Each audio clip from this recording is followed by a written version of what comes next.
Никто не знает, никто не говорит. Сана сезім әйелдер бастамалы құқықтық орталығы мамандарының сөзінше, өңірде анықталған азаматтығы жоқ тұрғындардың басым бөлігі кәмелетке толмағандар.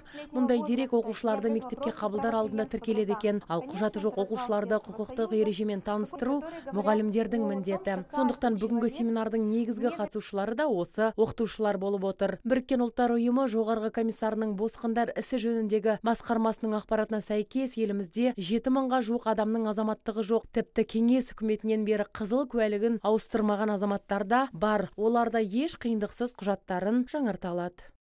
Көп жағдайда анықталған азаматтығы жоқ тұрғындардың кеңес үкіметі кезіндегі қызыл куәлігі болады. Олар кез келген уақытта Қазақстанның мөрі қойылған ескі құжатты алып көші-қон полициясының көмегіне жүгіне алады. Бүгінде орталық қызметкерлері, әділет департаменті, көші-қон полиция бөлімшелері және білім ордаларымен қоян-қолтық жұмыс жасауда. Айтуларынша, Қазақстанға келген шетелдіктер соңынан отбасында осында көшіріп әкеледі. Десе де олардың жанұясында бала саны көбейгенімен нәрестелерін еш жерге тіркемейді екен. Облыстағы мұндай азаматтардың басым бөлігі өзбекстандықтар. Тиісті құжатты рәсімдеуіне кедергі келтіріп отырған себептің бірі құқықтық білімнің болмауы. Сондай-ақ Алматыда орналасқан өз елінің елшілігіне баруға қаржының жетіспеуі де жығылғанға жұдырық.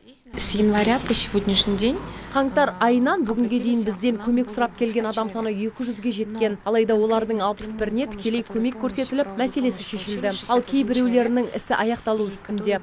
Енді азаматтығы жоқ облыс тұрғындары Сана сезім қоғамдық бірлестігінің көмегіне ақысыз түрде жүгіне алады. Айта кетсек, мұндай құқықтық көмек қазір барлық елде беріледі. Өңірімізде қолға алынған жоба аясында заңсыз келімсектер мәселесі сот арқылы ғана шешіледі.